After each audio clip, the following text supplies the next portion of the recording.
This episode of Twin Speaks contains spoilers. Hello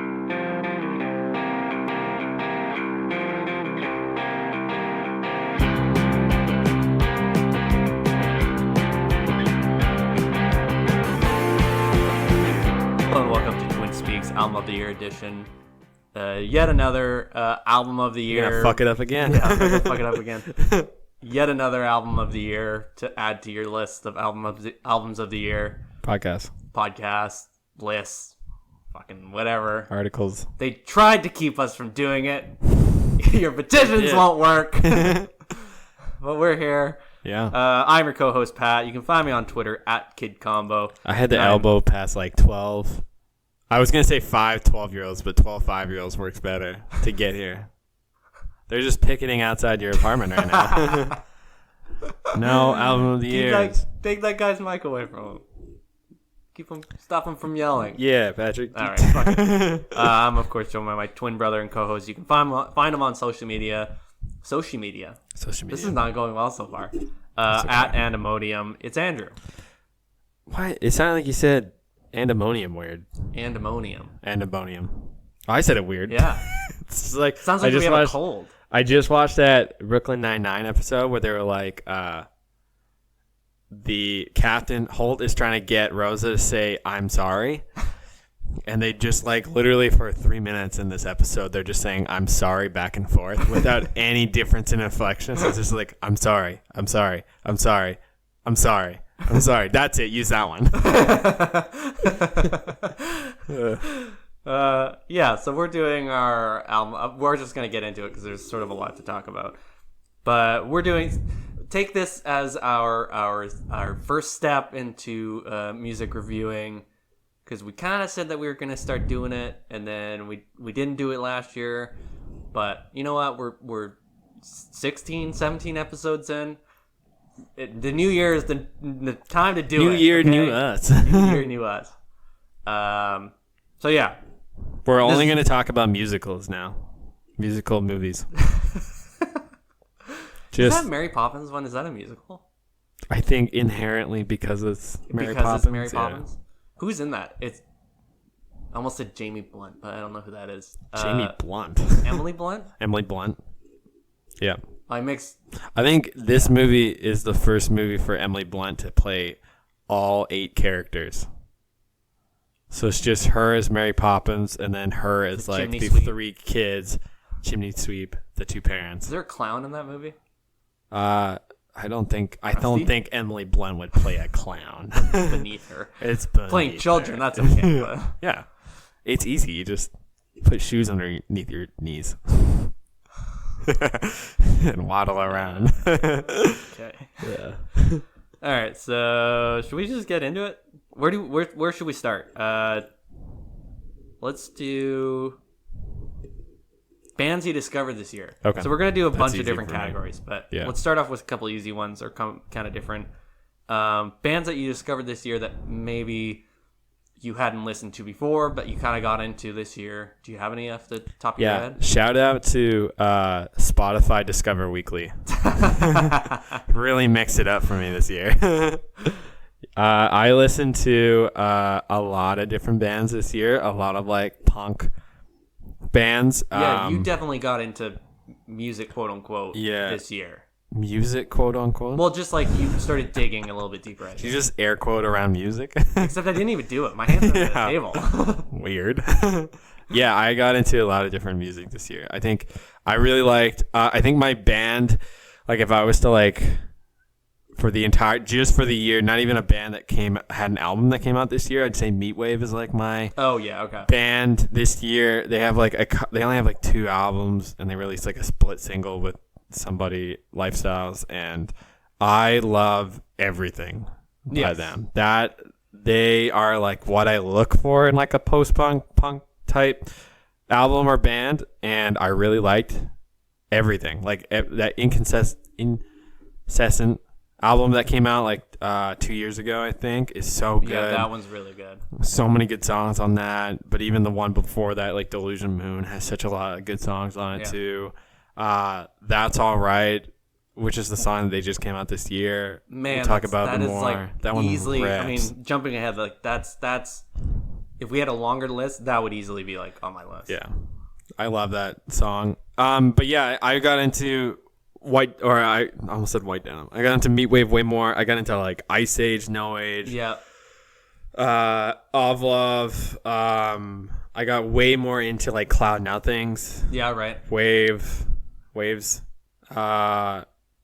Yeah, like I think like anything in that genre, I definitely like looked at. Like now I'm cheating and looking at my list, but like I got into Hot Snakes. I got into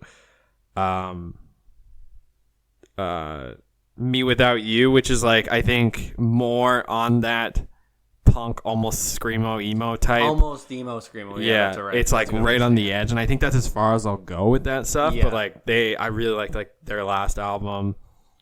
Idols too. Like I got into more and more. Some of these bands I had heard of, and like this year I definitely got more into it. Pavement too. Like I definitely kind of like touched everything, and like my Discover Weekly started picking up on that, so I started getting like really good recommendations on that. And like I know like even you were like giving me recommendations on some of these bands, but like yeah, it was good. I really like a lot of my album of the year and like song of the year is around that stuff too. Yeah.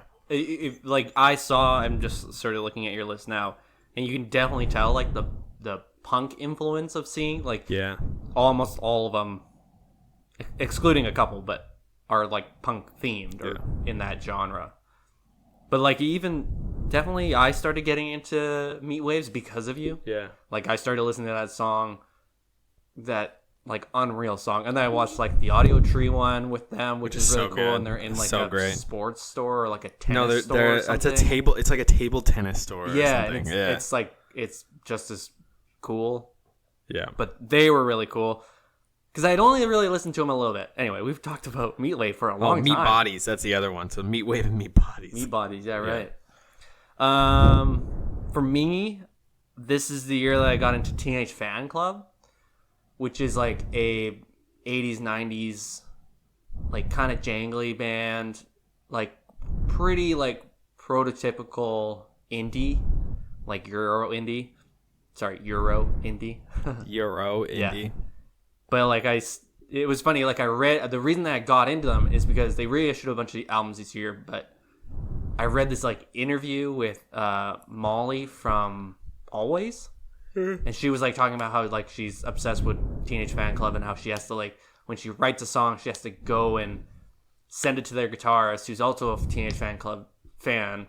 That's gone. And figure out if it's a Teenage Fan Club song. What? So they have to like they're like fact checking themselves to make sure that they're not plagiarizing a Teenage Fan Club song. So I was like, oh, that's weird. Like I wonder if that influence is that big. And you can kind of tell, like, you listen to a few albums like Bandwagon-esque or Grand Prix or something, and you can kind of see, like, where that Always influence comes from. Or, sorry, where the influence on Always comes from. But anyway, I got into them quite a bit, and I listened to, like, Bandwagon-esque and Grand Prix and a couple other ones, like, a lot. Yeah. But, yeah, probably big because they, like, what was the word I said? Release. Yeah, whatever. All their albums again. Do you have another one? No, I think I listed all mine. I listed like 10. Yeah, right. I only have a couple, but Fishman's, they finally put all the Fishman's albums on streaming, so that it was like way easier to find those and not have to buy them because like the vinyl for those and like to find it without using like a sketchy site, which I'm sure there is, was like a lot easier. Right. I started listening to White Fence. Did you ever get into White Fence? Yes, I love White Fence. Yeah. Body Behavior, that like first album, or the self-titled one, and Body Behavior rather, is really cool. Or Body Behavior is from Joy, that album that he did with Ty Segall this year. That one was cool. Yeah. Oh, Ulrika Spacek. Modern English Decoration, which is a sick album. It's very like twangy. There's like 3 guitar players in that band, and it's like very post-punk, twangy kind of sounding. Right. Kind of reminds me of like that like style that Women have or had rather. Right. Where it was like that plucky kind of sound, but this is like much more sprawling. Right. Yeah, and then I put Silver Jews just because those were all on streaming again, or for first. Okay. Just off of White Fence, White Reaper is another one I got into too. Yeah, right. Because they had an album last year. I think. Yes. Yeah. It's called White Reaper Does It Again. I think is what it's called. No, sorry. The world's best American band. Yeah. Which I love. I love that album, cool. Back to front. Judy French is such a good song. Okay, so then we have another one. Another category, moving on, is favorite music-related news of the year. And that was more one because I wanted to talk about Drag City being on streaming, because I listened to like a lot of Drag City albums, like all the Ty Segall ones, all the White Fence ones. Wand is on Drag City, so they were on streaming now. Like what I said, like Silver Jews. I think there's a Pavement album or a couple Pavement ones that were on Drag City. Stephen Malkmus. Fuck man, there's so many that were on there. Oh, what's his name? I'm gonna get it. Something O'Rourke. Oh shit, what's that guy's name? I have no idea. God damn. Anyway, I listened to a lot of Drag City. So shout out Drag City. Right. Actually, yeah. I was gonna say something, but you kind of said it. And then our last like weird category before we start getting into like our favorites. It just didn't get the hype. Didn't get the hype album of the year. So I went through a bunch. I have a bunch now to go through. Do you want to start? You can go. Okay. Number one is Drake. Scorpion. Yeah. What? Okay. most of mine are like rap related. I like a lot of my. I think I am. Before like getting into more post punk stuff, like more of my strength was in like hip-hop. Rap and hip hop. And I'm not like a huge Drake fan, and I think Drake is such a throw enough shit at the wall, see what sticks. And this album is like the fucking definition of that. It's like 20 something songs, like it's so long, and I don't like any of it. And like I think 23 songs. That's brutal. And I think what it like you fall like Drake always falls in this trap for me. Like I don't think Drake has the best. I don't think Drake even has the most mediocre beats in any of his songs. This is such a hot take, but this is a hot for take. me. Like a lot of what I get lost in his music is that like the beats are just so boring. It's like generic. When I listen to like even so Post Malone's another one like that. Oh, like all right. Beer bongs and Bentleys. Yeah.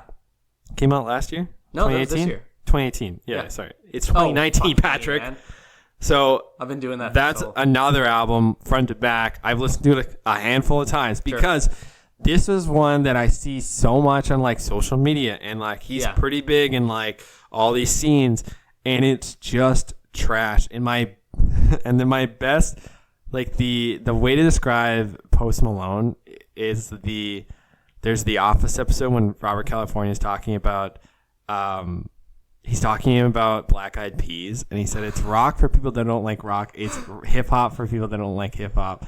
And for me that is so like what Post Malone is. Like Black Eyed Peas aren't hip hop or rap or anything like that. They're not rock. But if you were to categorize it, I guess they fit more into that in like a pop sphere. And I think that he's so much like that where it's not rap. No. It's not. But it's not rock either. But it's like he's kind of singing, in this but sphere he's also of kind of like it's in this sphere of pop. And that album is so bad. Like it's not good. And it's the same with Drake. Like I think those two, the beats in both of those albums are just so like you anybody could make them. Like they're nothing special about it. It's like ding, ding, ding, ding, ding, ding.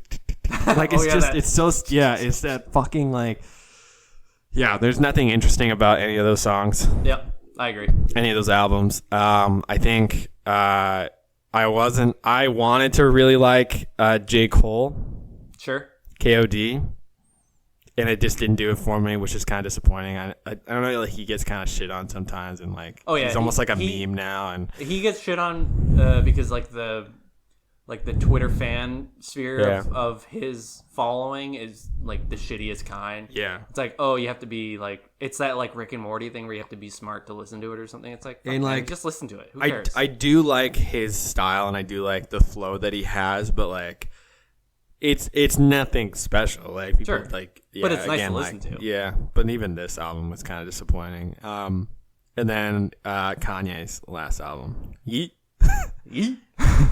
Not good. That's like that's all it is. Like I think it's so much like people try and say that you have to get it. It's the same with J. Cole. Like you have to get it. No, you don't. It's just bad. It's not good. Like I think for me, the Kanye stuff, I went because like when the albums were coming out, he was doing all that shit on Twitter about, you know, endorsing Donald Trump and blah blah blah and wearing the hat and shit. For me, that's like a big part of listening to music is I have to know if these people are good people. So if I discover something, I go like I'm gonna go on their social media and make sure they're not like a complete fuckhead. right. I don't know why. You don't think I always do that, and it's the same with movies. I have to look up if this person is like a decent person. Yeah. It just it helps me enjoy it a little bit more, and I can't. It's nothing like it's not even like Georgia makes fun of me for like if we're watching a movie, I have to like go on my phone and find who this person is because I'm like, oh, I like this person a lot. There's got to be something wrong with them.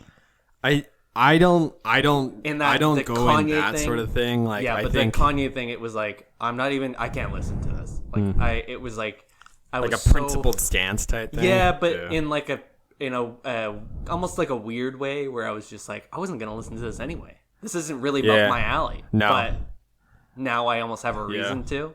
I think that I'm kind of makes me a shitty person instead of like Kanye. Yeah. Like Wow. you know what I mean? Yeah.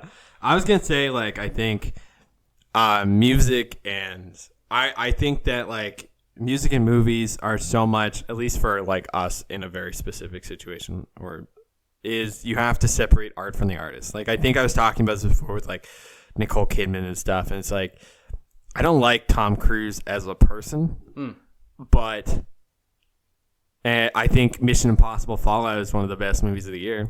Yeah. I really like him in that movie, and I think he's a great actor, an amazing actor, and he deserves more credit for being an actor and more credit for how shitty of a person he is. Totally. You know, like there's two different, like you have to look at it like Kanye the artist, Kanye the Twitter celebrity. Yeah. Tom Cruise the actor, Tom Cruise And it was the almost person. So then it was almost justifying to have the album. Yeah, and that's the problem, right? Like, shit. is that you end up like feeding one with the other. Sure, yeah. So you go like, he's a shitty person. Oh hell yes, his album sucked. Dick. Well, So- and I think having that stance, you can definitely like. I mean, we're kind of going on a tangent here, but it's all relevant, baby. It is all relevant because, like, you know, I'm sure I play both sides too. I can separate it from some people. I mean, we talked about how much we love that Mission Impossible that movie, right? Yeah. But then I won't listen to like the Pine Grove album, despite liking Pine Grove, because like there was some weird like coercion stuff that got sorted out. Like it was all whatever. It's not even. It's like a past thing now, and seemingly everybody forgave him. Maybe you didn't hear about this, but and I still like just don't want to listen to it. Anyway, doesn't matter. We'll save that. What we're saying is you're an asshole, and there's no forgiving it.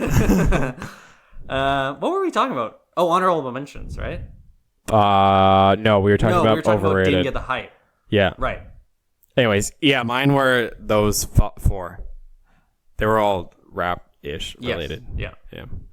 Yeah. Mine was the Car Seat Headrest album. Oh yeah, that one too. Twin Fantasy. This one, so if you go to these like album of the year websites, if Sure. like there's AOTC, no, what album of the year? AOTY. AOTY, album TC, ahead of the curve. That's what it is. Oh my god. Yeah, well, that was a look back. The AOTY.org, and they have it like sorted out, and you can go through it, and that one's at the top, and I was like, well, Yeah, if you they go come out to, like shout out Indie Heads, but if you go to Indie Heads, like that was like number 2 or something. I remember thinking, yeah, we get it. You Come like RC Harris before yeah. everybody else. well, it's okay to like them, fine, whatever. No, I didn't like, say I that. just don't think that should be on like any list because really, it's like he took the album and he changed some few things, did a lot better production. Like it's a little bit easier. I mean, I like the other one, but this one's a bit easier to listen to. But I just don't get it. Yeah. I don't get it. It's not a new album. It should be on an album of the year list. So here's my thing is that like if you were to, and like some of these bands older than them, like I'm looking at, you have the vinyl for what's it called? Paul's BC Boutique. Boys. Oh, yeah, Paul's Boutique. They'll re-release that Yep. and they'll remaster it. That is completely different than what he did. This is not remaster. It is remastering it and re-releasing it. Yeah. And it because it's so much more recent, it seems like such a cash grab. Is it also because like he re-recorded it too? Because I guess that's part of Like, it too. Is like maybe- he actually did go into a studio and he went. To Maybe a that's real an studio. argument for it being on. I guess so. Yeah. And but that's still, it's the that's what I'm same trying to figure out. songs. Like they're not new songs. Yeah, some of them have like minor changes to Not them. enough, I think. It's not. Yeah. I don't think that. Yeah, and that's maybe like the one that I don't really get. So I didn't really consider it as an album to listen to this year because That's like I had already listened to it, and I did listen to it, and I think I was even on the Indie Heads one Yeah. where we talk about it, and I was like, yeah, it's the same. so. What if like say they took A New Hope and they re-recorded it all and like redid all the CGI. Sure. Like, It's like a reboot. it is. I don't know. I don't know. Anyways, Okay, that one's on our didn't get the hype. yeah, we should have done category. some like sound bites for this. Okay, insert soundbite here. I'm talking to myself because I'm the one that edits it. Yeah, we. Now you're just talking to me. Okay, insert soundbite. You should look on YouTube and Maybe just something like this is not. "What's that?" You should look on YouTube and see if there's like small sound bites like that. Like didn't get the hype, and you can like insert it Okay. for like, and then it'd be like honorable mention or something. And Okay, do it. yeah. So it's almost like a heading. Right. Okay. Yeah, we should have done that. So there's like a silent part, but so it doesn't That's okay. sound I so can jarring. edit it in. So if you're listening to this part of it, Oh my god, we're gonna cut this out. okay. Do you want to get into? Let's get into our honorable mentions since Okay. that's the one that you didn't write down, but you're just gonna. No, let's do album of the year, and wanna then go we into- can do. Oh, I see. Yeah, And then honorable to- mention I think would make more sense because if you say honorable mention, then Then it's not gonna be on that list. I don't know. I don't know. I think do that one because that's a quick one. honorable mentions. Yeah, we'll do All right. honorable mentions. Okay, let me. No, let's do song of the year, Okay. and then we'll do honorable mentions, Okay, let me get my and then list. we'll get into album of the year. Okay. Well, you want me to start? No, I can start. Doesn't matter. Okay, for song of the year, so I cheated and added a number 6. We're only doing top 5 for song of the year. Oh, But I added number have 6. 8 on there. You have 8 on there. Well, I'll just go through them on that. We'll do it live. That's an old. Okay, so meme. call back. My number 6, Fog Lake Dinosaur, and because they had an album this year, and it's like the opening song to the album, and it's kind of like this nice like just picking where it goes do do do do do do do do do do do do, and then like all the instruments come in at once. Right. And it's just like very twangy and kind of jangly, and I have no idea, but it's such a beautiful song, and the album was pretty good. Like, I mean, it's not on my honorable mentions or lists or anything, but I did like the album. But that song I've been coming back to so often, Right. and it's such a cool song, and yeah, it's just like it feels like it's very almost ahead of the curve a little bit, even though it's very like bedroom pop kind of lo-fi Yeah. style. Was this your Oh, sorry man, your it's top? so good. This is your 6. Number Okay, 6, yeah. Right. Do you want to do your 8? Oh, you want to go back and forth? Oh, Yeah, we'll right. just go Okay. back and Yeah. forth, Yeah. yeah.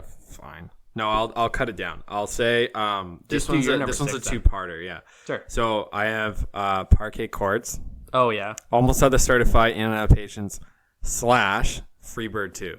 Okay. Because those two songs, they don't like bleed together, but they do sort of bleed together. They work together better together. I think Freebird 2 is like a very like Freebird 2 is a very different song for that entire album. Yeah. Especially tailing In and Out of Patience or Almost Other Started Fight, because that song is so much heavier and more intense, and I think that sets the tone even though it's like the 4th or 5th song in that album, like it really does get things going. Oh, I feel like, yeah, big time. But Freebird 2 has such a killer like ending to that song, like a climax to the song. It just like has a cool groove to yeah, it too. That's the thing is that you really like realize how good the bass is in these songs. Man. Shout out like, Sean Yaten. Like that guy, he might be the best bassist like working right now. It's honestly, anytime you listen to any song, you immediately start thinking of the bass. Right. Yeah, he's good. It's I love that song, and that was like one of the first singles that came out, and it really I think so. It really like I wasn't really paying attention to this album coming out, and I think that song really did get me in that like holy shit, this might be really good. Mm-hmm. And then it spoiler alert, it's really good.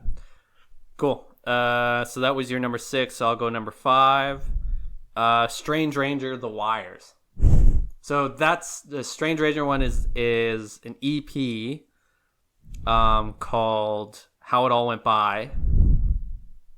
And I really like this band, and I've listened to like their last 2 albums, formerly known as Sioux Falls. I'm just gonna say that was like 2 years ago or something. But anyway, this album it's just like a 4 or 5 song EP, but that song is so cool because it has this like one really cool piano like riff, I guess you would call it, through the entire song. It just goes dun, dun, dun, dun. It's just kind of a scale, and it goes up and down, and you hear it throughout the entire song, and it's just like this nice acoustic kind of like it sounds like the acoustic was like recorded in the red, where it's like maxed out.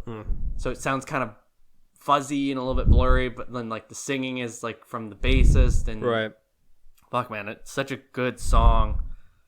And that I kept listening to it because I love that piano riff so much that it like became one of my most listened to songs. I really like that song. It's that piano is unreal. Right. Okay, my number 5 is Hot Snakes. One more time. Hot Snakes. It sounds like I'm plugging my nose. Hot Snakes. Hot Snakes. 6 Wave Hold Down. Yeah. This song like rips. It is. Right away. Like just the opening riff to the song is what. So this song got me again into not just like that album which came out this year, but like that band, and like I ended up going through like a lot of their stuff because of this song. But holy crap, this song like it does kind of grab it. There's something I don't know, like almost like Californian, like that type of like I don't know. It's got like a very like represents it does. Song. It kind of like it's a surfer. Yeah. But it does kind of like bring you into that like that almost like mood or something like when listening to the song, and it very much has this like rock and punk sound to it, but then it's also very like it feels very summer like. It feels very like soothing almost. Yeah. I really like this song. I think it's different too. It's got very different parts in it. I think the breakdown is one of the better parts of the song, really especially in the entire album. I think that might be my favorite part of it. But yeah, I really like. This is what got me into Hot Snakes. Like I really like this band. This is the definition of a ripper. Like this song. Not on my list now. No, no. I think I picked only songs that rip. Oh damn. Fucking rip. Or what does Jill say? Jill says it's what is it? Fucking tears. Friggin' tears. Friggin' tears.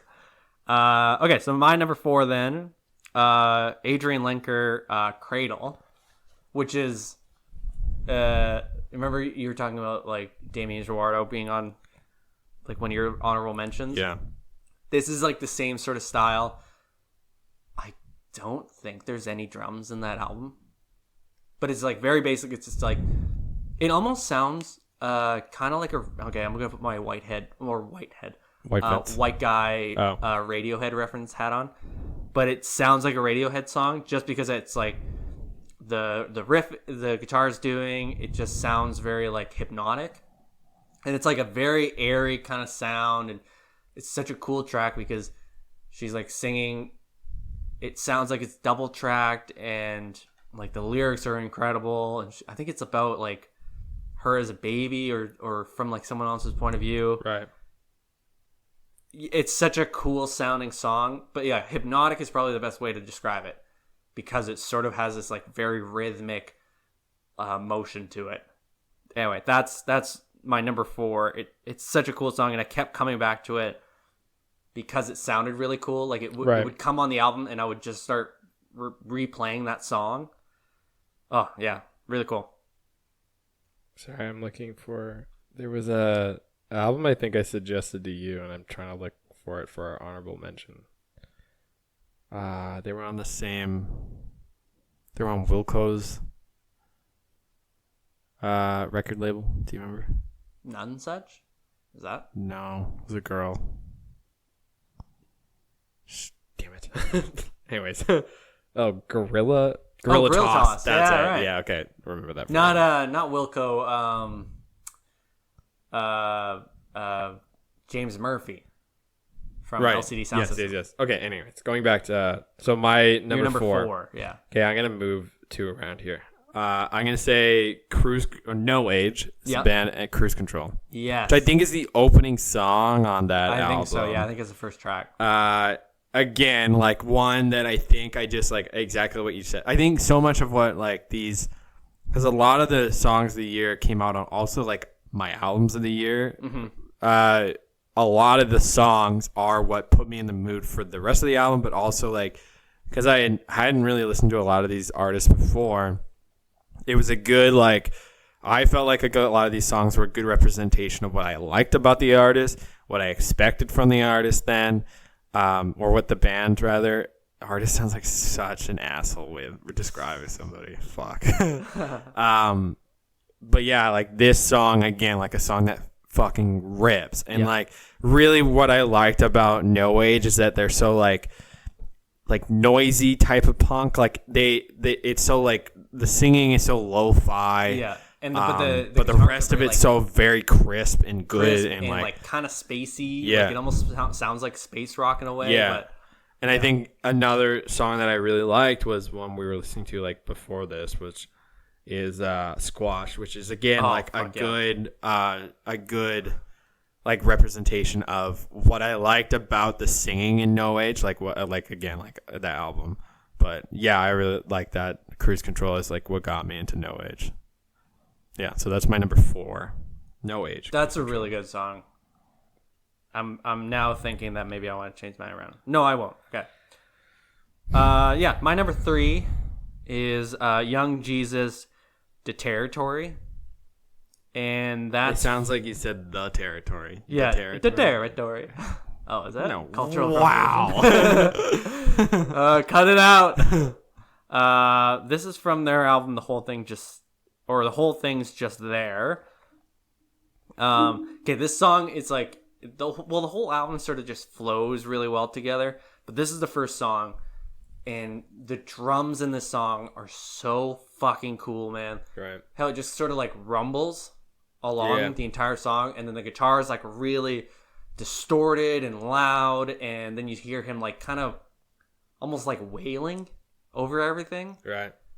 It's such a cool mix of all instruments plus his voice that, well, I mean, this song is probably, like you said, like it sort of sets you in the mood to listen to the rest of the album because it's the opening track, and you kind of go like, holy shit, like this is really good. And it's funny because I started listening to the album just on a whim because I think I read about it somewhere, or maybe saw it on Twitter or someone's like Instagram or something, and I started listening to it because I had listened to Young Jesus before, and then I wasn't really paying attention, and then all of a sudden like started getting louder and louder, and I went, fuck me, this is really good, and I had to like restart the song to make sure I paid attention to the entire thing. Yeah. But yeah, like the guitar in it is just like this big sound, and he's just like strumming constantly. Yeah. Oh, it's really cool. Actually, did you listen to that album? No. You might like that one too, actually. It's like not so much post-punk. Actually, I have no idea how to describe it, but yeah, you might like that one. Right. Okay, do you want to do yours? Number 3? This is Ice Age. Yep. Painkiller with Sky Ferreira. Yes. Sorry, Ice Age with Sky Ferreira, Painkiller. This actually, so this is very, I think this song doesn't fit on this album at all. I think the rest of this album is so much more like not depressing, but like kind of like that, like more moody. And this is Moody, so much that's more a good way of describing it. upbeat, and like there's the brass instruments in this song. Yeah. I am such a sucker for brass instruments. This one just got me because it's the opening. Like it's that like instantly. Yeah, exactly. Instantly it's all you hear. It's just that. But he's got such like a interesting way of singing. Like it doesn't sound like he's singing with with the tune of the rest of the instruments. He's just kind of doing his own thing. Yeah. Which I think is so much more interesting in this song. Especially with sort of more of a poppy sound to it at the beginning, that it sort of like draws you and goes like, no, this is still different. Oh, like this is still it definitely feels like it's done on purpose. They're like, no, let's bring in like this cool, like very poppy, almost like you could find this on like a top 40 song. Yeah. And then you hear him singing and you're like, oh, this wouldn't, and this wouldn't maybe fit on a top 40. And then what I like too is that Sky Ferreira, who's a very like obviously like talented like singer, comes down to what he's doing. So like instead of like mismatching it and like her just singing the way that she would sing, she does kind of like do the offbeat, weird, again, like wailing and like doing the weird sounds that he's doing. Like I think they match so well together because they're doing something very similar, but they're doing it differently. Yeah. That it works so well. And the song, like this is one of these songs that I think I listen to the most. Sure. This year. Well, since the album came out, because it just like it's something that just like gets you going, and like I really just love the way the whole song fits together. And it has such a like the entire album, but starting with that song, has such a pace to it. That it's just like going right away. There's like the part where he sings like he's going lie lie lie, and it sounds it's so like off key to the rest of the song. That's my favorite part. And like it's also like the part that I like the most. Like it doesn't fit at all. No, but there's something weird about it, and I think I'm more drawn to the songs that are like that. Yeah, same. But yeah, like this song, this is probably like one of my most. I think the number one song I have on here is my most listened to. That or another song by that band, but yeah. So this one I really liked. And it's so different from the rest of the album. It is actually, and I think like because, well, maybe that's because like you have Sky Ferreira, who is like a pop artist. Yeah, I guess. Like fringe pop. Fringe pop. That's a good way of describing it. Like you kind of have that then influence. Yeah, where it's but less, not at the same time. I think it's reverse. I think he's more influenced. Maybe they bring her down a little bit. Yeah. Okay. Okay. So my number 2. So top two then. Stephen Malkmus and the Jicks. Oh, just banged the table. Stephen Malkmus and the Jicks. Middle America. This was my number 1 song for a long time, actually. Yeah. Because I think it was the first single that came out too, for this new album, Sparkle Hard. But man, is it such a good song. Right. It's like just the rhythm of him playing and then him singing, like there is some like kind of cliche lines, but it's sort of classic like Stephen Malkmus Pavement cliche lines. Yeah. Where he's sort of doing it like half jokingly. Self-aware, but like the entire song is just so good, and it's just like very twangy, and it's weird because it almost doesn't fit, but it does fit in the album. Right. Because I think it's like the mid song. I think it's right in the middle.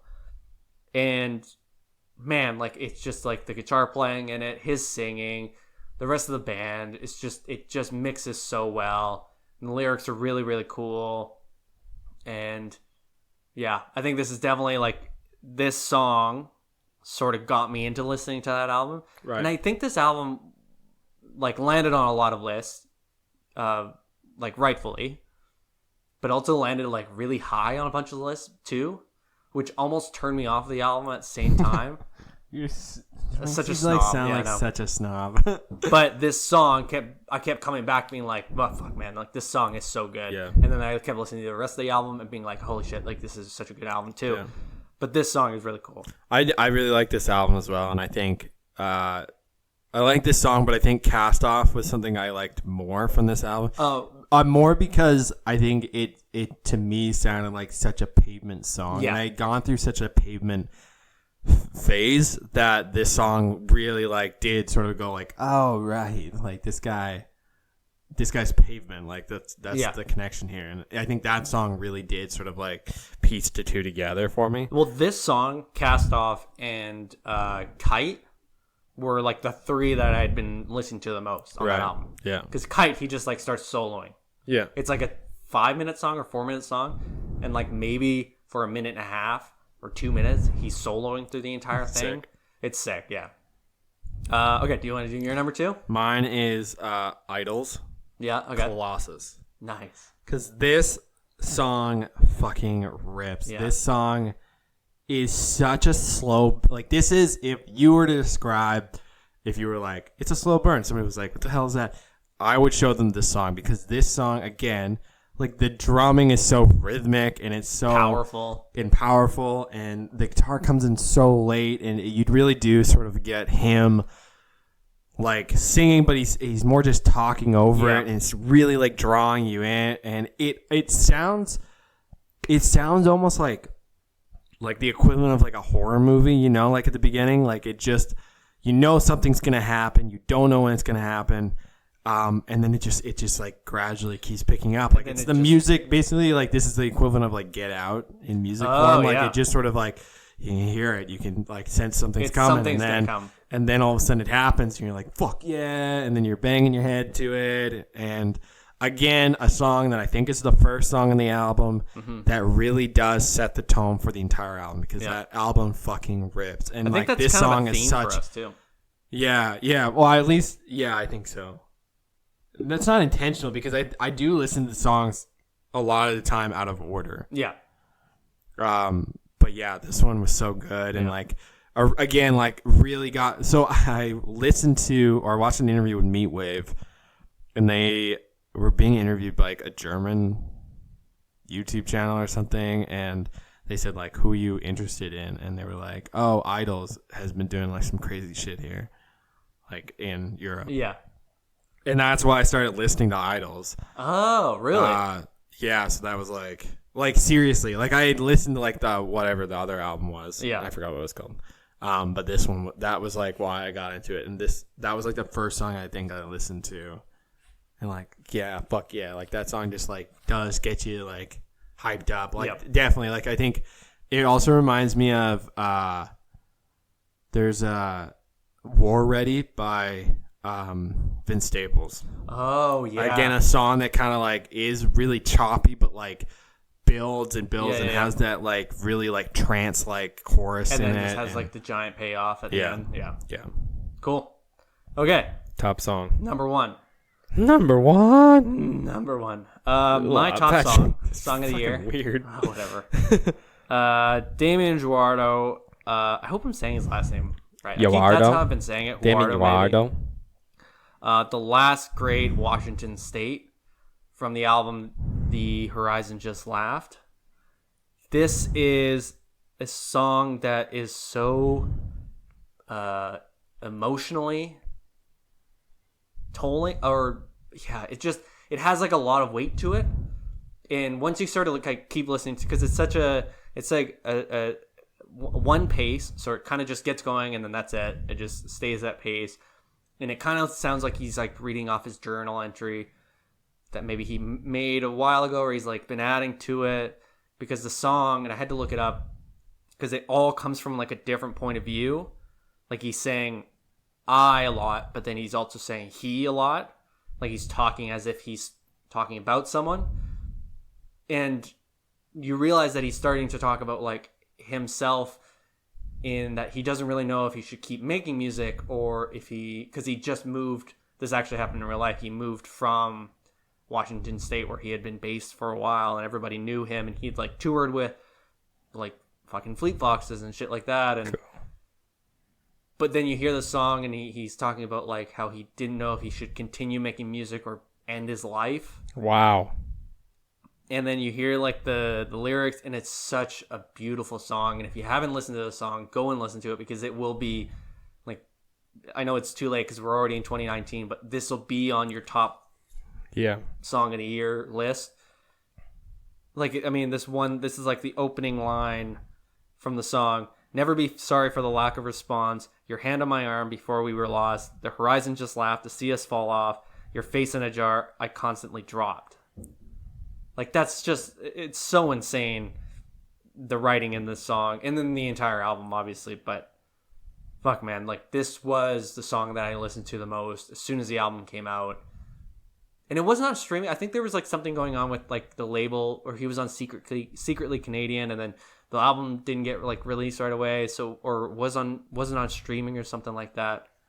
But anyway, this is definitely my song. Wow. Like, no question. I show this song to literally anybody that who listened to it. Right. Like, I fucking think when we were home for the holidays, I think I showed, like, everybody. It's such a beautiful song. Yeah. Yeah, that's my a song little of the year. emotional over there. Yeah, it honestly, every time I listen to it, I consider that. Okay. Mine doesn't have quite the emotional. Here's a ripper, probably. It is. So this is the Andrew's Ripper of the Year, I think, because like this is from the joint EP they did with Lifestyles. Yeah, okay. This is Meat Wave. It's all right, and like this entire song, front to back, like from the second you start it to the end, just like goes and it goes and it goes and it goes. Yeah. And I think the only thing that really changes is his singing. It's like more melodic, and he's kind of going. He's a little bit like not held back, but like he's just kind of singing, and then it kind of like picks up, and he like gets into it, and then his singing kind of changes throughout the song. But I think the guitar in it, the drums, the drumming in Meat Wave is something that I think deserves more credit, because so many of the songs, the drumming is just absolutely insane. Like we were talking about, we watched that Audio Tree performance, and that guy is fucking. Like, he's out of this world. Like, he's so good. And you listen to it and you go, like, this is great. And, like, it's not really something you focus on. You see somebody do something like that. You realize how many things he's doing at once to really, like, build, like, to create how full of a song that is. Because, like, there's only three of them. It's the drummer, it's the bassist, and the guitar player. But it sounds so much more than that. It's such a big sound. Yeah, and I think this, again, like a song that really does represent what I like about Meat Wave is this song. Like this, and like there's other songs I really like, and I think, oh shit, I forgot the name, but like the from their last album, like Incessant, there's a bunch of songs I really like, but this one is like definitely sort of the definition of what I love about Meat Wave and what I love about like post-punk, punk, hardcore type bands. And I think like this song, like I'll throw it on, and this is easily my most listened to, like by a long shot. Like again, like something that I like to like suggest to people, because it's also like an accessible song, I think too. Like as much as I'm hyping it up to be like a hardcore post-punk, like it is sort of like something where I think people that like rock or like people that do like poppier type stuff could listen to. Like it's not screaming, but it's just a song that like really does rip. Like it does for me. Like that's the definition of it. And I like the build in this song, like you said.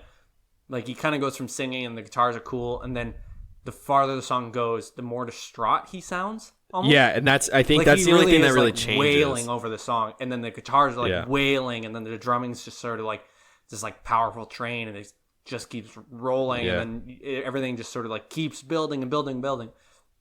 But less in like the Colossus Wave, the Idol song, but more in like everything's falling apart. I think with Colossus though, he changes his singing. Everything else changes in the song. Like you're right. Like it builds to a point and then it just collapses. And this song, it sounds like he's the only one that's sort of like just panicking throughout the song type thing. I'm looking at their Spotify. It's 15,000 monthly listeners, and that is criminally low. It's hilarious that your song of the year is like from a split single. But like, I didn't love Lifestyles though. I didn't love that song. Like that one. But what's funny is like this is a good song. Yeah, this is definitely like if they had an album out and this song was on it, it wouldn't change the fact that this is the song of the year. Yeah, definitely. Cool. Yeah, song of the year. Okay, should we move on? Sure. Okay, so let's do our honorable mentions. Do you want to start? Or do you want me to start? I'll start this one. Okay, go ahead. Okay, so my, I guess, 5 out of 5 honorable mentions. Let's just we'll just have them. They'll be like Okay. They won't be like a number or whatever. We'll just say honorable mentions. White Denim performance. Yeah, right. I really like White Denim. Like, I'm a big White Denim fan. I think like White Denim is as close as I'm gonna get to like, well, it's like bluesy rock, Kind of like bluesy space rock. yeah. And like this album was psychedelic. Yeah. I really liked all the singles from this. Singles from this album initially, and then like this album, I think, is one of these ones where I put it on in the background a lot, and I just kind of like listen to it. And like this one at work is probably my most listened to. Oh, nice. Because it's such again, like accessible album where like it's nothing crazy, and it is sort of like what I like about White Denim. Yeah. And I think it's very like back to, I didn't like, this is much more like Corsicana Lemonade, where it's a lot of the songs are like catchy and they've got like that great guitar, not like scale, but like just his very like signature way of playing. Yeah. But yeah, it wasn't, I don't think it was anything crazy, but it was like, and I don't know if it even did that well critically, but like it was something that I really liked, and I really like White Denim. Maybe that clouded it a little bit, but like, yeah, this was like a very like decent album. Yeah. For me, I probably talked too long for an honorable mention, whatever. Fourth Wanderers, self-titled. So, yeah, their like first album on Sub Pop. They just got signed to Sub Pop or whatever. Pretty good album.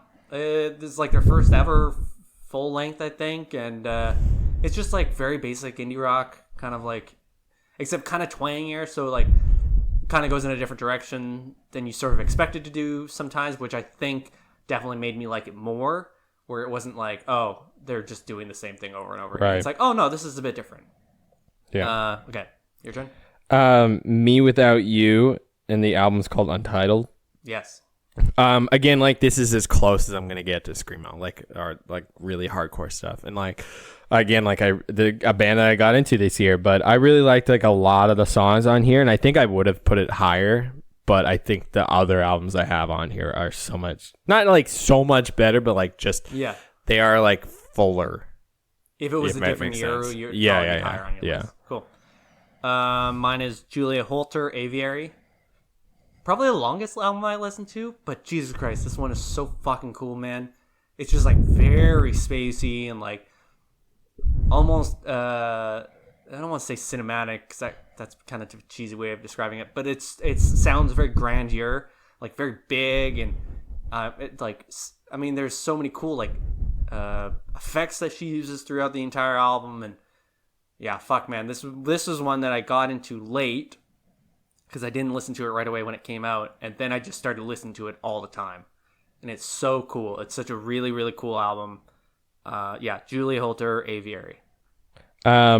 My next one is Ovlov, True. Yeah. And I think this one scratched an itch for me for something similar to Pavement that wasn't quite as like low key as like Stephen Malkmus. Mm-hmm. Then was a little bit like up there, A bit more intense, a bit more like, no, I don't want to describe them as punk. Like, I think it is more post-punk. But yeah, like this was sort of that in between, middle of the road. It came out, I think, at a good time too, and I really liked a lot of the first. Yeah, and like I really liked a lot of this. Obviously, like I liked a lot of the songs, but like, yeah, it was just kind of that nice in between, something that I was like looking for. I think specifically, I really like that album too, actually. My next one is But Empath. I think mine would have been higher again. Oh, like yeah, I think that's again like an album that would have been higher. Well, same with like all of these. Probably like different year, they would be all like a little bit higher. Yeah. But my next one is Empath, Liberating Guilt and Fear, which is only like a 4. It's the only EP I have on any of my lists. It's only 4 songs, and then like 3 of the songs are like maybe 2 minutes long. Right. And then the last song is 8 minutes long, and it's just fucking noise. It's just like you hear bird sounds, and you hear like just random, like, I mean, there's drumming. It just sounds like the drumming's at full speed for the entire 8 minutes. Yeah. But like the first song, well, all 3 of the first songs. So the first 3 songs, sorry. Yikes.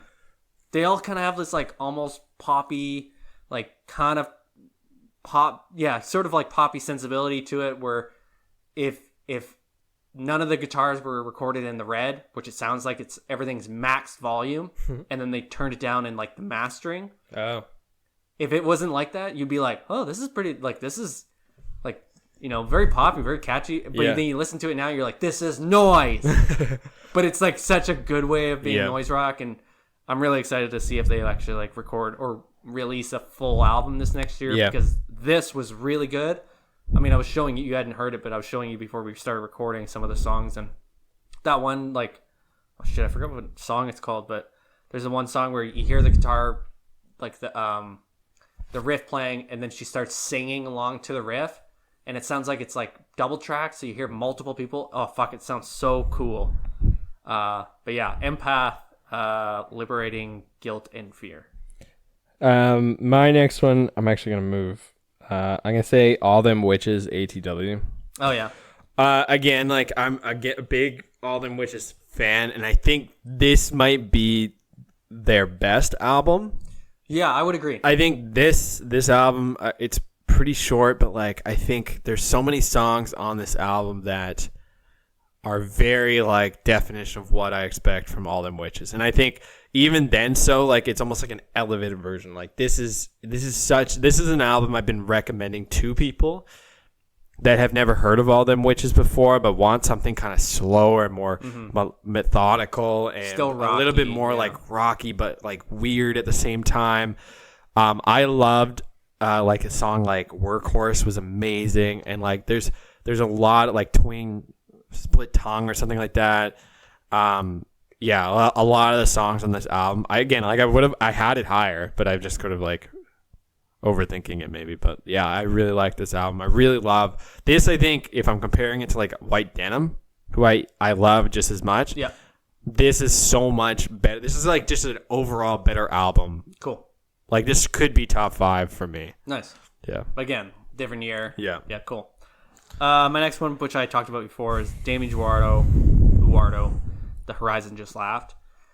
The entire album is in a similar vein of the song I was talking about, The Last Great Washington State, which honestly, like, if that song wasn't on it, it probably wouldn't be on my top, like my honorable mentions, but because that song's on it, it definitely elevates it, because like every other song on it is so good, and the songwriting is so good, and like you were talking about, it fills that niche that I wanted to listen to. Yeah.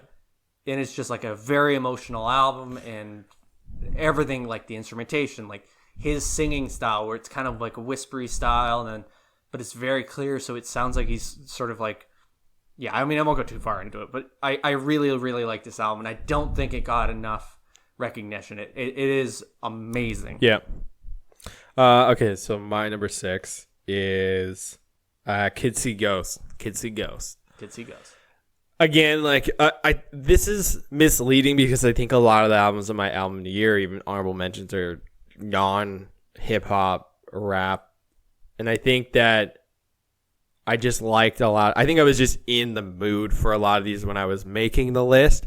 But Kids See Ghosts is one of these ones where front to back, this is like what the Kanye album should have been. Like Sure. This is such a return to what I love about Kanye and what I love about Kid Cudi, because like there's so many songs on here that are like vintage Kid Cudi in his rapping style, in the beats, like everything about this album I love front to back. It's so good.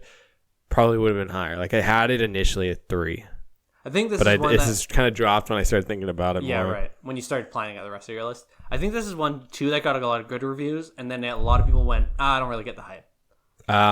But it definitely seemed like it was popping up on a lot more people's lists. Yeah. At the end. This one is again one I return to all the time. Cool.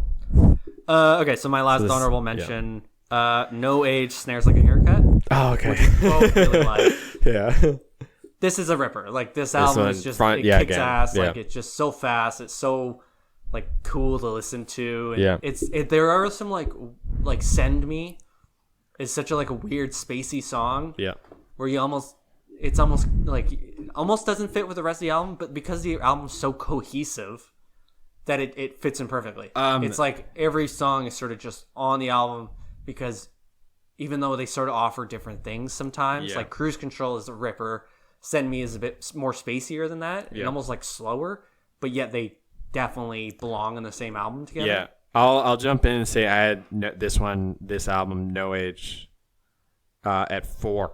Oh, nice. For Ours are pretty close then. the exact reason, I think like so much of this album is just like what I was looking for, front to back. Oh, it's such like cohesive is a good way of putting it, because like I think if you pick out different songs at random times or at random spots, they're good songs, but like if you listen to it from that first song to the last song, it sounds like they're supposed to be there. Like I think Squashed, like when I was just showing it to you there, it sounds so different than the rest of the album, but if you listen to the song before that, it sounds like it's supposed to be there, and you're going like, all right, fine. It works very well as a unit. But again, something I was looking for, of that like lo-fi style, like kind of like noisy, but still again, like I keep saying accessible, but like it is. I think that's what the difference is, for me at least, for punk, hardcore, is that like this sort of stuff is more accessible for other people. Like Sure. it was almost like a way of saying it's like more poppy, but I don't think that is a very good album too. Like it's accessible because it's super good. Yeah. So that's my number 4. Okay. Should we get into top 5 then? Top 5. So these are our top 5 albums of the year. Okay. Do you want to start again? Yeah. So your number 5. My 5 is Hot Snakes, Jericho Sirens. Sick. This one wore on me. I think I initially it was yeah. I literally just punched my mic. I don't think maybe it didn't show up actually. I think this one I initially wasn't sold on his singing style, and I Sure. think that song it's like 4 words. I always forget what it is. 6 Wave Hold Down is a good jumping in point, because I think it's more of a focus on the instrumental side of it versus his vocalizations. But this one I had to listen to a lot before I actually really appreciated how good it was. And like I really do love this album, and I think it is, again, like he has such like an 80s style of singing. Oh, yeah. Like he has this like, it's like, it reminds me of like White Snake. Sure. Like it has that kind of like wail to it, but it's different. But Because they've been around for a while too. Yeah, which I didn't realize. But even just like the Jericho Sirens, the song is so good. Yeah. Having Another is, again, like it's almost like it. That almost sounds like it should be on a different album. Like it's so different than the rest of the album, but I really liked it. Yeah, I don't know. Like this was like I think initially I had this one at like 7, and I put it in my top 5 because I think it just like it was a slow burn for me. Like it took a while to really like, yeah, fuck yeah, okay. Like I really love everything about this album. Cool. Yeah, it's a good album too. Like I listened to it, I think when it came out, and then I never really I remembered to come back to it. Yeah. But like that one song that you had mentioned before, I come back to all the time. Like it's that so is good. Such a great song and such a great representation. Yeah. Yeah. Okay. So you can just do your 5 and 4 then, because I did my 4. Sure. Okay, so my number 5, which I just switched around, just thinking like today. Yeah. I'm gonna put it as Young Jesus. The whole thing's just there. Right. So this is sort of like a shorter album in a sense. Like it's still long because all the songs are long, but it's only 1, 2, 3, 4, 5, 6 tracks. So it's not really an EP because they're like longer tracks. But this is such a cool album that I don't even really know how to describe it in terms of genre, because it has like a lot of elements of like just, classic like indie rock, but then it also has like elements of like post rock where it's like very expanded and things almost sort of end in jams where you go like, I don't think that was planned out. It just seems like it's like they were jamming for like 3 minutes straight or something at the end of the song. Like, yeah. But then it's like very psychedelic and very spacey and like very rhythmic, and it's such a cool album and I listened to them before, and they've got like they're a band that has like very singular concept albums. Like I'm pretty sure there's one of their first ones like is about him, the singer, writing from the point of view of being a girl. Oh, interesting. Or woman rather. Which is a really good album. I think that one's called Green. It's a short album, hey? Yeah. 6 songs. But D Territory, like right from the beginning, it's like this like crunchy kind of sound, and it just like takes off, and like yeah, like the drums are going, and then like the guitar comes in, and he's just like wailing over it, and then it goes into like Satanism versus Buddhism, which is the second song, and the entire thing is like it does have a like you can kind of tell that he is a smart guy. Because some of the things you wouldn't necessarily find in different albums in terms of like writing themes. Right. Like, I mean, the song, he's literally talking about Satanism. I mean, he doesn't straight up say Satanism, but he's like talking about the theory or like the idea of it as a belief, and Buddhism as a belief. And like the thing, it just sort of keeps rolling and rolling. And like, I think the one thing that got me the most was the instrumentation. Right. Because when he sings, it's really interesting, and like there's a lot of really cool things that he says in it.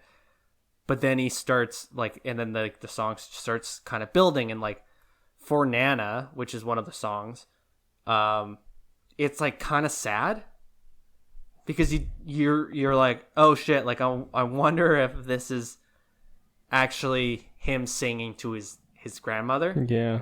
And I'm just trying to find the lyrics now for it.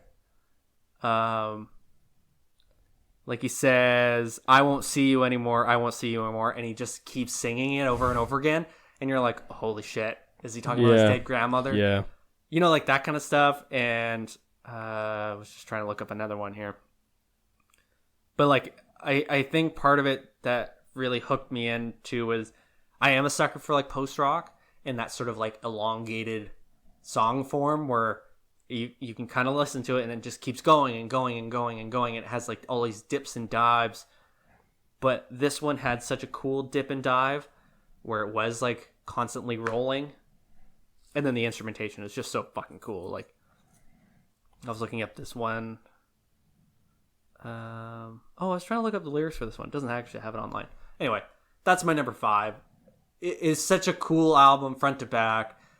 The lyricism is really interesting, and like I mean the last song on the album is a jam. Apparently like that's what it was. It wasn't sort of a scripted song. I think I read in like an interview or something, and they said that they just started playing. And I guess they were so conscious, like this interview said that they were really conscious of like the amount of space that they were taking up as like an all white guy band. Right. That they're like, nobody's gonna listen to this 10-minute song. Or no, it's not even 10 minutes. I think it's 20 minutes. Whoa. Let me look. It's called Golf. Yeah, 20 minutes long. And I think like the interview, he literally goes like, oh, there's gonna be like 6 people that listen to it.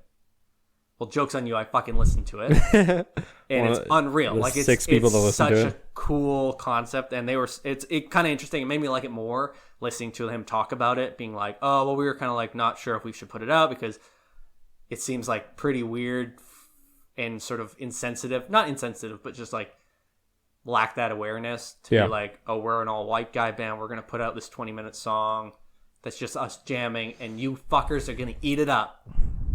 And then it was good, and it's actually like makes sense. So I actually really like that album. So Young Jesus, the whole thing is just there. My number 5. Okay. Oh, you said to go number 4 too. Okay, my number 4 is Adrian Lenker, Abacus, which again, similar to the vein of Damien Eduardo, it's like a very folky album. It's just her, because she's the one from Big Thief.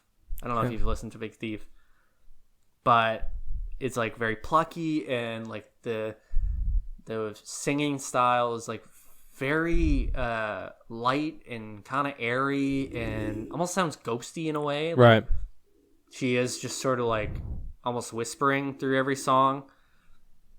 And the lyrics are really, really cool. And I really liked, I think it did scratch that itch of being like, oh, I just want to listen to something with like no instrumentation. Right. Of just either her with a piano and a guitar, just a guitar or just a piano kind of thing. Because this album definitely did that. Like it sort of holds that my attention just for being like this kind of folky album. But Symbol, it was like a really, really cool song. Sort of what I was saying before, like with this, like the style of being in Radiohead where it's like very rhythmic, very repetitive. It was like that, but she's doing it as a guitar player. Right. And she's like such an amazing guitar player as it is. So like hearing that song and then hearing her sort of like whispering over top of it, like I was just trying to find the one lyric here. This one's from Symbol, the song Symbol. It just says, do not tell, that smile always makes me well. Do you see circling through? That's how one returns from two. So, yeah, it's kind of an interesting song because it's sort of, you're not really sure what she's talking about, whether she's talking about like, well, I'm not going to go into it, but anyway, I really like the little lyricism through this album. And it was definitely like, it scratched that itch of being a song that I wanted to listen to for the lyrics. Right. Something that I wanted to sort of like pay attention to and put all my attention into it. Okay, so you do your number 3. Okay, so top 3 now. Mine is Idols, Joy as an Act of Resistance. Cool. And I think this was, as much as this is like critically an amazing album and like it's being received really well, I think this was, like I kind of said, like I was listening to stuff in the same vein. Like I was into Meatwave, I was into like these like more punk hardcore bands, and I think this came to me at the right time, or vice versa. Right. And it did sort of like, again, like scratch that itch. I think most of my albums or songs are sort of like what I was looking for at the time. Yeah. And this album, even after that, is still so like, it just resonates so much for me. Like, and I think like after you sort of like listen to it, and I think after you sort of like dissect it, you realize just how much this album, like what this album touches on. Like it is sort of like a more political album. Yes, definitely. In the most positive way, and I think it doesn't do it over the head. And I don't think it's very like ham-fisted. I think it does it in a way that's in a kind of a playful way as well, too. No, I don't even think it's that. Oh, really? I think it's no, because I do think the album takes itself seriously, and I do think that Idols is that type of band, at least from what I've read and seen and listened to. But I think I think it's making fun of it, maybe, to what you said. Like it is making fun of some things. Like I know that they touch a lot on like male masculinity or toxic masculinity, and like they do make fun of that in like a playful way, but maybe not the way that I was thinking. And like they talk a lot of like immigration stuff, and like there's the song about his unborn daughter, and it's like really like fucks you up, and like, but it's one of those songs that in a similar vein, like I love the band Pop, and this album to me reminds, or this band maybe just to me reminds me a lot of Pop, and I think it's a very like similar like edge of being screamo, edge of being hardcore, and like I know that they don't like classify themselves as like a post-punk band, but like I do think if you were to shove them in a genre, it fits in there. Yeah. But I love so many of the songs, and like I said, like Colossus is up there on my song of the year. June is so good. Danny Nedelko, I'm just reading them because they have them in front of me. But Samaritan's great. Like there's so many of these songs that they have like deeper meanings, but even on the surface, they're just amazing songs. Yeah, definitely. And I think that's what gets you, is that like individually this album you can listen to in these bite-sized pieces and it's still good. Yeah. And maybe that's what differentiates a good album from like an okay album, is that like if you, and this is maybe my difference between like No Age and Idols, is that even though they're like 3 and 4, I think there's such a jump there. Sure. Because No Age I think benefits from listening it front to back. Yeah.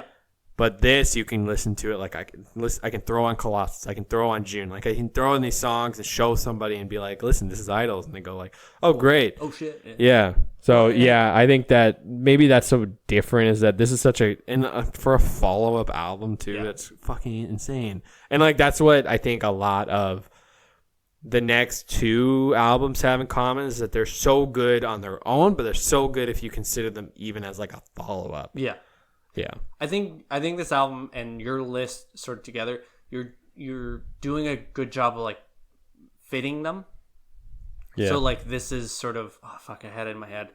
But like this is what your representation of your albums of the year. Like that's not to say that you didn't enjoy the Damien Eduardo one. No, But yeah, this is and, like and we did how sort of you like want yours to fit. shift our honorable mentions too, because that was on there. The Stephen Malcolmus album was on there too, and like I was saying, Gorilla Toss is on there. Like I have other ones that I really, really enjoyed, but I think that this one was just astronomically a better album. Yeah. Yeah. Okay. 2 or 3. Moving on. My number 3 is The Spirit of the Beehive, Hypnic Jerks. Do you just close your eyes and pick bands? Like so many of these are just off the wall names. This one, what's funny is like I found this band through an Instagram video from another band I was following on Instagram. So like they like tagged them in it, and it was like a video, and I listened to it, and I was like, oh, that's really cool. Like that, I'm looking for something like that. And then I started listening to it and the album, and I was like instantly hooked. And then it jumped. It like I ended up fitting it into like my categories. Wow. But this album, it's kind of hard for me to like pick a song from it, because when I listen to the album, I listen to it all the way through. Right. And because the album works so well as a concept on its own, that I stopped paying attention to what song was playing, because I was listening to it all in one go, front to back, every song in order. So Nail I Couldn't Bite is like the first one, and it's like and I just love the instrumentation. You can barely hear what he's saying in the song, but like the instrumentation, you can kind of hear this like acoustic guitar that sort of like fills almost space throughout the entire song. Or every song rather, and then you can hear this like really plucky sort of jangly guitar, and then you can kind of hear like the drums are like super compressed, but every song bleeds into the next song so seamlessly. Right. Even though I don't know if they were all recorded together or with that in mind, but because it just seems to bleed together and fit together so well. I do know that Can I Receive the Contact is one of my favorite songs in the album, because I kept opening my phone to see what was playing. And being like, oh, yeah, this one's good. Yeah. Because like there's one where, and I think it's Polyswim or Double You Wrong. There's one where it's like, it's just, it's like this really cool synth, like space synth playing. And then a recording of like an old guy. It's like got to be someone's grandpa talking into like a camera and telling the camera like about his kids, what they're opening for Christmas. Oh, and he's like, so he's like narrating. They're really giving it to those toys. They're giving him his full attention. And for some reason, anytime I listen to the song, it sounds so cool. Yeah, because it's just like it's like the really kind of like dark synth sound where it kind of sounds like it should be like from like, I don't know, like a John Carpenter movie or something. But then hearing him talk is like almost comforting. Right. Anyway, I really like this album, and I did see that it was on I like saw it the other day on like Pitchfork's like list of like rock albums or something. It wasn't like in an order, but it was like on there. And I remember thinking, like, damn, I totally misjudged how popular these guys were. Wow.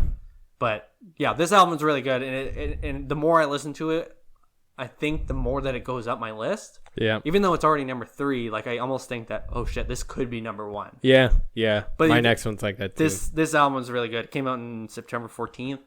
But, yeah, Spirit of the Beehive, Hypnic Jerks. Okay, so top 2. Top 2. So this one, this was tough, because I think that, like, I'm still not 100% convinced this is a good 2, but that's okay. Maybe it's just 1A, 1B. Okay. My 1B/2 is Parquet Court's Wide Awake. Nice, okay. And I think that, again, like, in the exact same as the last album, like, front to back, this like every song I think I can like I liked like every song is like on a playlist. Oh yeah. For me, like Total Football is so good. It's like an opening song. Like again, like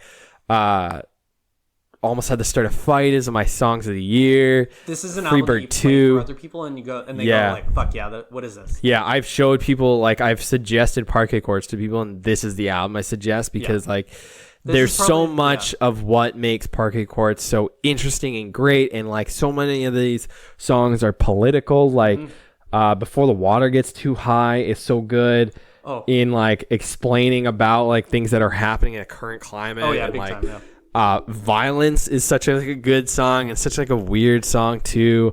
Normalization, like I can already think about like the way that these songs go, which is so like rare for me in albums because like I generally just pick out like a handful of songs and I really like those, but like so many of these I can listen to at any time. Tenderness, like I can think of the way the Tenderness goes, and like Normalization and like Wide Awake, like that song was on fucking Ellen.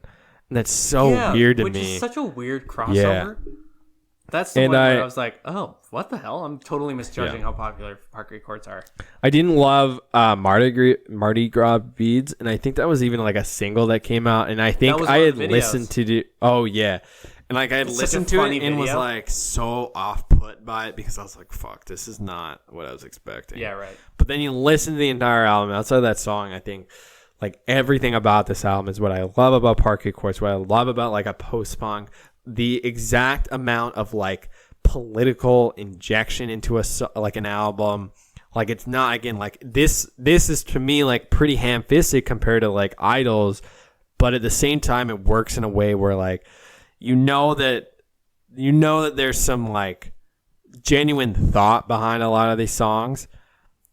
But yeah, like it Almost Had to Start a Fight. It's such a song that rips, and like that to me is like what I love about Parquet Courts is that they can turn on a dime, they can handbrake turn it into something like that, and it just works so well. Oh yeah, big time. Yeah, I think you're right though. This is probably like the most accessible of their albums.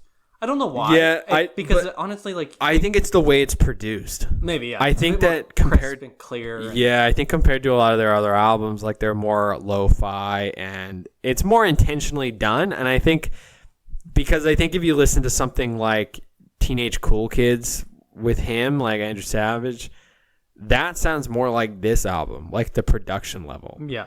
So it's something that they've done. They've intentionally gone and done. So that's what I think makes this more accessible. I think it's a more popular album for sure, but it like deservedly so. Like this is an album that is receiving the exact amount of credit that it needs. Oh, absolutely. I would completely agree with that. Yeah. But the one thing I went to read, because I was just sort of like, I just sort of opened it here, was I remember seeing it on the Rolling Stone list for top albums, which is always like the most garbage list. Yeah, but they have such a wide reader base, yes, right? And like, so they're trying to appeal to like a big audience. But they had Parquet Courts Wide Awake at number 40. Wow. But the most condescending write-up. Okay, so I'm going to read it. It's really funny. Okay, check out this next one. It's the sarcastic punks who made Stoned and Starving, but they're woke now. Wait, come back. That's actually what it says. Yikes. Like that's unbelievable. Yeah. Although like I know that that's like the name of the album and that's what it's in reference to, but like holy shit. It's pretty bad. Could you just go like it's almost like they just went through their like top 5 on Spotify. Oh yeah, I think so. And we're like, "Oh shit, Stone Starving, that's good." And then go like, "Oh, now they're woke." Okay. But like fuck off. They've always been very political. You listen to like Black and White or I mean I'm trying to remember what that what album is. Oh, Content Nausea? Like how many of those ones are political? I don't know. I think that's like so Yeah, but they have it at 40, so like it again, like not it's accessible to them, I guess. Yeah, exactly. Like, okay. What's your number 2? Okay, my number 2 is Flasher Constant Image. This is on my honorable mentions. This album kicks fucking ass, man. Yeah, it does.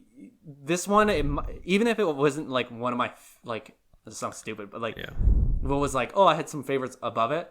This would be my top 5 or top 2, purely because I listened to it so much. Yeah, this is an album that I slept on for a while. Like I think you had suggested to me. I listened to it very briefly. I went back to it after I saw it on a couple lists. And again, I slept on it. And then I just started listening to it again. It is so cool. And like, it's just so fast paced. And It reminds me a lot of Hot Snakes, though. Yeah. The pace is just constant. It's like very intense, very like just, it's always going. And what I really like about this album too is that every person that's in this band, so it's the three of them, it sounds like everybody's equally involved in how the song was developed, because like it takes all these weird turns, and then you can hear like bass at one point that's really like distinct, and then you hear like a cool weird riff, but like it's very like plucky riffs, and then the drumming is like so constant and great, and the lyrics are like really kind of like almost sarcastic in a way, but like kind of, I don't know if it's like meant to be funny, but they're great. Like, I mean, like the first song, he's like doing drugs at midnight, dancing on the inside of feel your face is incomplete, faster till you feel right. Just talking about doing drugs. And then like there's this one song about him doing Adderall. You know, like it is such a cool, fast paced album, and it just sort of like zips by, and it doesn't feel necessarily like it repeats itself too much. Yeah. But it's just so cool. It's such a cool album. And it sort of fits that like kind of pop punk. Right. But punky like genre feel that I wanted. Like, but with a little bit more depth lyrically, like you can sort of listen to it and still know what he's saying, know what he's talking about, or have some sort of idea. But yeah, I really like this album. It's so fucking cool. Yeah, I liked it too. But it was Kicks it ass. was on my honorable mention list before we cut it down. Okay, so my album of the year. Your album of the year is again like a band that I got into this year. Mm-hmm. Is Ice Age. Beyondless. I just fucking. I don't know if I can't remember what it's called. I just fucking listed out how many fucking band names. Yeah, no kidding. Yeah, well, Beyondless. Yeah, I love this album, and I think, like I said about my like song of the year, is that like Painkiller is so good, but that song is so different than the rest of this album, and like the rest of this album is so much like. Okay, there's a song I'm thinking of specifically that it changes pace throughout the song. Yeah. And it sort of chugs, and it's very slow, and then it kind of picks up, and he sings with that beat, so he kind of like sings like he's. Is like it hurrah? It almost I can't remember. me of like a windmill. How like the windmill starts going, and then it kind of gets faster as the wind picks up, and it just and then when it's like tornado speed, it's sort of at a constant speed or at like the highest it can go. It never reaches that though. No, it never goes that high. No, but it kind of just like it's and then it does that, and then he's singing exactly with each beat with that rhythm, and then it changes rhythm, but it doesn't go up fast. Like it just like picks up slightly, and it chops. That song, Under the Sun, Hurrah, are so good, and I love those. And again, like this is an album that like. I've suggested to people. This is like Parquet Courts. Like it's getting the right amount of recognition. Yeah, and like rightfully so, because like front to back, and like I've seen some reviews talking about how this is so different than their last album, and like it's not quite as like. And people were like crediting it because of that. But it's like this is a good album on its own. Then I think like the difference is that one is so much more like emotional and like depressing, and like. This one is more upbeat, and despite like some of the songs being a bit slower and more methodical, it isn't like lyrically more or less depressing. I think it's just along the same line, but it's in a different way of relaying that. And I think that's, to me, what makes it more interesting is that like this is somewhere I jumped in, and this to me is what Ice Age is, and like I know that that's different for other people, but like this is what I liked about them. And like he has such an interesting, refreshing way of singing and a way of like delivering lyrics, and like it sounds like he has no idea what he's doing. Yeah. And like in that, I mean that in the best way possible, because like the way that he sings, the way that he goes with a beat is so like offbeat, but it works. Mm-hmm. But yeah, Ice Age. I think this one was more of a 1A, 1B with parquet courts because I love parquet courts, and I think that this one to me is so different and is such like a departure of what I was expecting from the rest of this album that I just loved it even more. And I think this is a very cohesive album too. Like, yeah, I think almost all. Well, sort of though. Yeah, like it. Well, sort of. Yeah, because I think that they're very. They know sort of the direction that they want to go in. So that's why this feels like it feels very purposeful. Like it felt like there was not so much a plan, but like they were like, okay, we're gonna go like maybe in this direction, and then it sort of fit together in that way. I don't know because like a lot of these songs, song to song, are so different. Yeah, sure. And like I think that with like parquet courts, you could say that because it sounds like there's a direction. It sounds like there's, and same with Idols, like there's a definite direction to what they wanted to sing about. Yeah. This one, I don't know. I think even like the songs themselves and like what they sound, what you hear is different song to song. Like I don't know if there is a like maybe direction lyrically, but like so is that maybe why you liked it because there was like such a diversity? Yeah, each song was so different. Yeah, right. You're right. Like diverse maybe is a better way to describing it. I don't necessarily think it's cohesive. I think it's just different. Cool. Okay. Good? Yeah. Okay, my album of the year is my number one is Almond Dune's Freedom. So this is like just the Almond Dunes is Damon McMahon. But what's cool is like so he had on this album, so this is called Freedom. I'm trying to like format myself here. It's the band consists or on this album it had Delicate Steve on guitar and then Parker Kindred, who played with Jeff Buckley on drums.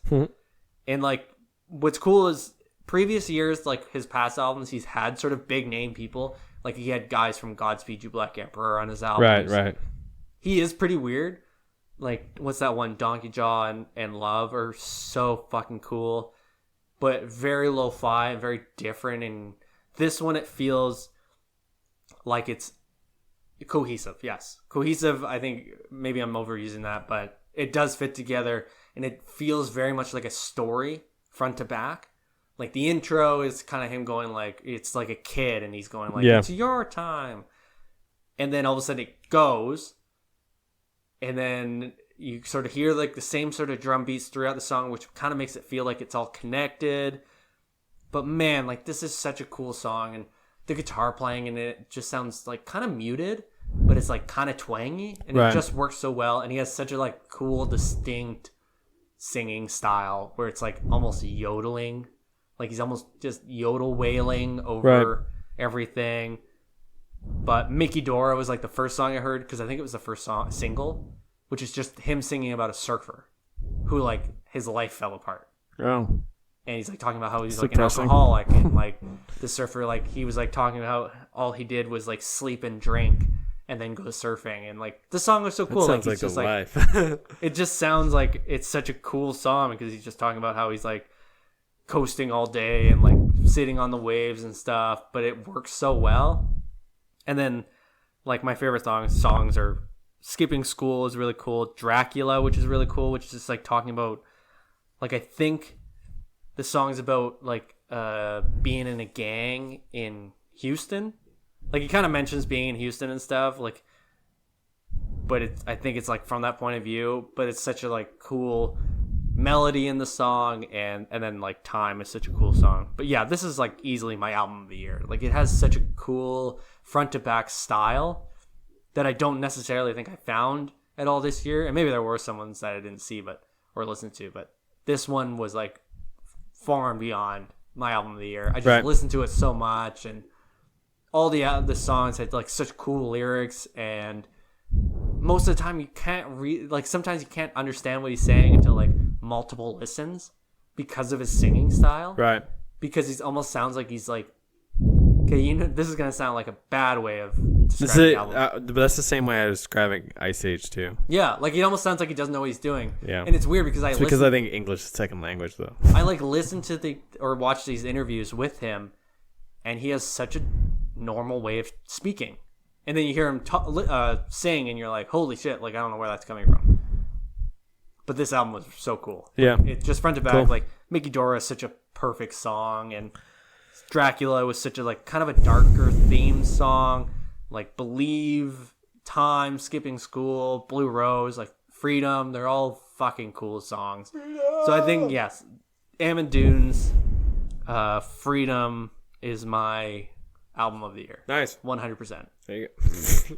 100%. That's a guarantee on your last. Who cares? Yeah. Okay. Cool. God, that was long. That was long. That was an hour and a half. This is like our Whoa. longest episode, I think. Yeah, and gonna be our least listened to. Maybe. Could be our most listened to. Who knows? Oh God, I don't want to talk about music all the time. Once a year is fine. Okay, so that has been Twin Speaks Album of the Year edition. See, Um, album / song / news news / honorable mentions / yeah. some other stuff. Thanks for listening. I've been your co-host Pat. You can find me on Twitter at @kidcombo_. And I've of course joined by my brother Andrew. You can find him on social media at Andemonium. Hit us up on Twin Speaks Pod and at Twin Speaks on Instagram and Twitter. You can email us too. I think it's the same email. Blah, blah, blah, whatever. Who made it which this far? one? Which one's Instagram? Which one's Twitter? At Twin Speaks Pod is Instagram. At Twin Speaks _ is Twitter. Oh, so you didn't say the underscore first. Okay. Yeah. Wow. Okay, Not cool. that we get any tweets anyway. It's been that was fun actually. I really like doing Thanks that. for listening, Dad. Thanks for listening, Dad. Like, Love you. you know, he might not even listen to this one. And thanks.